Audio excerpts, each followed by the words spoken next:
Hey guys, this is Evan from Grokadu coming to you with another video about my life here in Japan.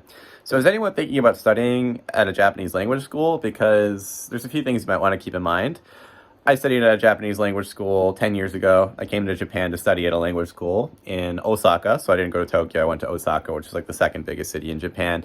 Technically that's Yokohama, but Yokohama is like 30 minutes from Tokyo, so I don't count it in my mind. But yeah, I was like in the south of Osaka, just like one of the seedier kind of, I don't know how to describe it, more like Yakuza places in Japan, I guess. It's one of the more dangerous places in Japan, so there's a certain kind of vibe there.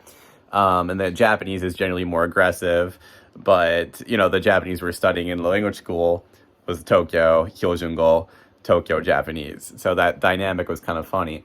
But something I wasn't expecting more than that when I moved here was that in the advertising they used for Japanese language schools at the time, and this was in 2014, so there wasn't like that much information on the internet about Japan or like living in Japan as a foreigner at that time. There was some stuff. There was some like early YouTube videos or early abroad in Japan. I watched Michaela Braithwaite, Mikaida, who also studied at a Japanese language school, and used that video for reference. But there wasn't like that much information I could turn to confirm what things were actually going to be like at that time. And so, basically I was going off of their website and my first impression of their website, and Japanese websites are kind of infamously terrible. So I just chose the website that I thought was the better one out of the two companies or two schools I was looking at, and decided that way. Even looking back just 10 years ago, it was like a more innocent time, right? But yeah, basically I decided to move.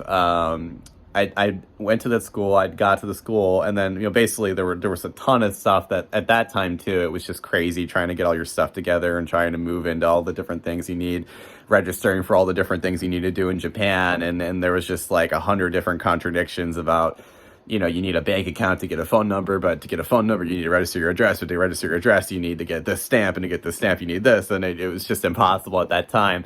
But something that I wasn't expecting to deal with was that I was the only English speaker in my Japanese language school, the only one out of 1,000 people.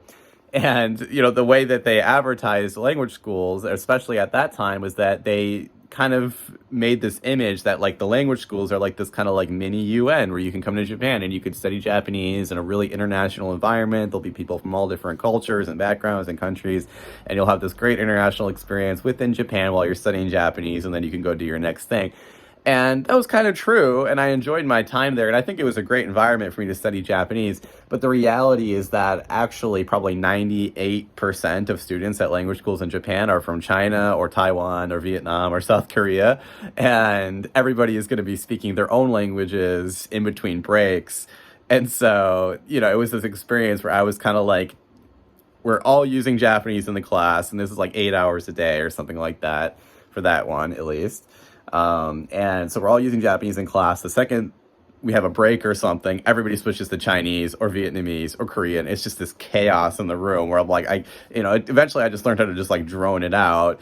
And it was actually great because it was like I could just focus on studying, and it was like the only way I could really have like real conversations with people was if we could speak in our own lingua franca, our own like common language that was Japanese. I mean, there weren't really many people I knew who could speak English at that time. So it was, yeah, in that way it was a great environment. But also, I felt like the school, like, because they had used so many, they used so much stock footage of like Westerners, and like trying to like make them more, I don't even know how they like, because they were like shot in the classroom, so I don't even know how they got like the images, or if it was just like one year they had a more diverse class, or if they actually hired actors to come in and pose in front of the classroom and like make it look more diverse than it actually was. But basically I'm just saying that there weren't any English speakers, and they kind of acted like there would be before I got there.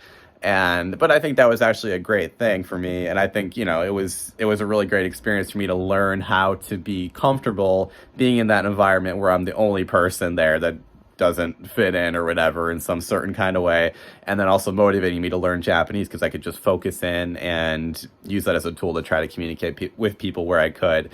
So I don't know how things are. I mean, or I don't know how things are now because it's been 10 years. I know there's more Westerners in Japan now, and there's more tourists, and probably it's just more international in general. So if you're trying to come here to study at a Japanese language school now, maybe it is like that United Nations experience, but 10 years ago, it wasn't like that for me.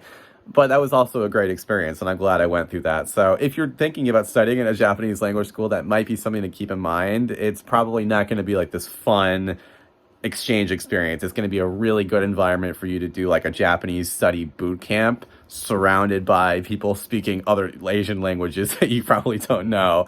And then you'll just have to learn how to focus through that. So for me, I think it was a great way to get into Japan. And, it was a great way to just kind of like, you know, bunker down, bunker down, bunker down, and just force myself to study Japanese. But, I don't know if that would be for everybody, though, because it was kind of a lonely experience, too, at the same time. So, yeah, if you're thinking about studying at a language school, that's maybe something that you should consider as well, that you're going to have that kind of like psychological aspect to it as well, of like going into a room every day where you can't understand anything, even though you're studying Japanese and people aren't speaking Japanese. So yeah, maybe keep that in mind.